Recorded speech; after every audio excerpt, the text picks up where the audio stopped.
Olá, querido amigo, tudo bom? Bem-vindo aí ao estudo da lição de segunda-feira, que tem como título Temer e Obedecer a Deus. A lição ela trouxe desde ontem alguns textos que falam sobre temer a Deus.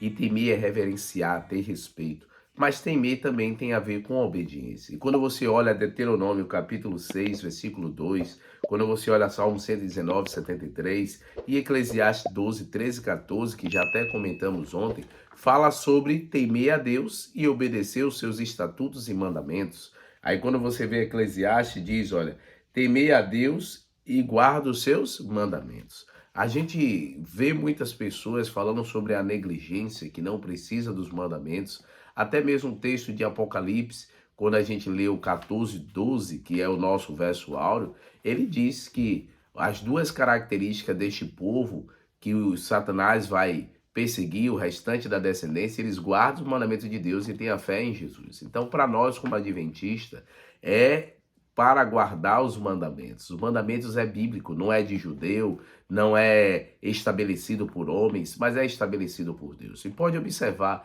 nenhuma religião manda matar, adulterar, roubar, mas quando chega no aspecto do sábado, é um mandamento esquecido. Por isso que lá em Gênesis, em Êxodo capítulo 20, versículo quando vem o 4 em diante, que fala sobre o sábado, diz, ó, lembra-te do dia de sábado. Então Deus já sabia que o povo iria esquecer.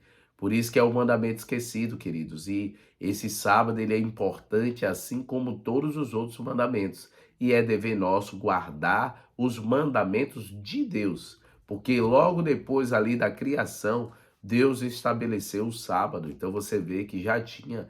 E há também os indícios de todos os mandamentos, desde a criação. Se você olhar com carinho, você vai perceber esse aspecto.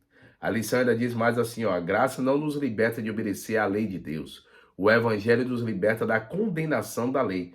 Não é de nossa responsabilidade não de nossa responsabilidade de obedecer à lei. Então, a lei ela condenava. A gente olhava para a lei só com o intuito de ver que ela apontava o pecado e a gente não tinha a expectativa de salvação. Como é que a gente vai ser salvo?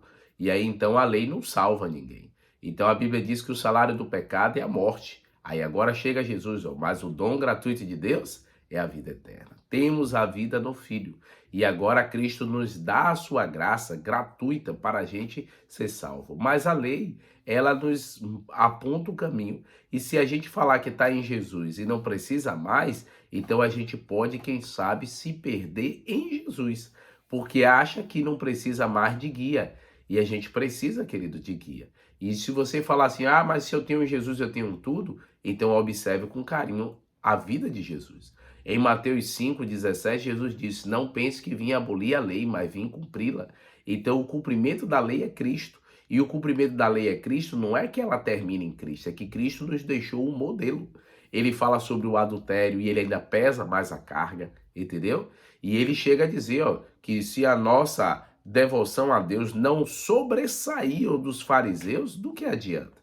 Então o problema dos fariseus é que eles começaram a fazer para orgulho próprio, com intuito pessoal. Mas o zelo pelas coisas de Deus tem que permanecer. Agora, o zelo por Deus, das coisas do Senhor, não para exortação própria, mas para o engrandecimento do nome do nosso Deus. Há pessoas que têm a estranha ideia de que a salvação pela graça, alguma forma, invalida a lei de Deus ou minimiza a necessidade de obediência. Acredito que qualquer conversa sobre a obediência seja legalismo. Declara tudo o que quero é Jesus. A pergunta é: que Jesus? Um Jesus criado por mim ou um Jesus das Escrituras? Então, querido, o Jesus das Escrituras, ele cumpria a lei. O Jesus das Escrituras era obediente. Olha, por exemplo, Jesus celebrou a Páscoa. Por que ele celebrou a Páscoa? Era um cerimonial da lei dos judeus. Mas Jesus celebrou a Páscoa preparando para a verdadeira Páscoa que era ele. Jesus passou, né? Passou por cima nossas transgressões, ele pagou o preço e ali então agora nós podemos ter vida eterna em Jesus. Queridos, quer olhar para Jesus? Tem até um estudo bíblico agora, Jesus restaurando vida, que é mostrando Jesus e a lei, Jesus e o sábado, Jesus e sua volta. Então, assim, tá bem interessante esse estudo bíblico. Se você tiver interesse, me passe o seu endereço aí no comentário para eu mandar alguém te visitar e levar esse estudo em sua casa, tá bom? Deus o abençoe e vamos orar neste momento. Querido Deus, ó Pai, abençoe a cada amigo que tem estudado conosco, que a tua graça e poder esteja sobre eles, que eles tenham realmente o interesse de guardar a tua lei, entenderam que só quem salva é Jesus, mas ele não anulou a obediência desta lei. Cuida de nós no nome de Cristo Jesus. Amém, Senhor. Deus o abençoe, queridos. Tchau, tchau.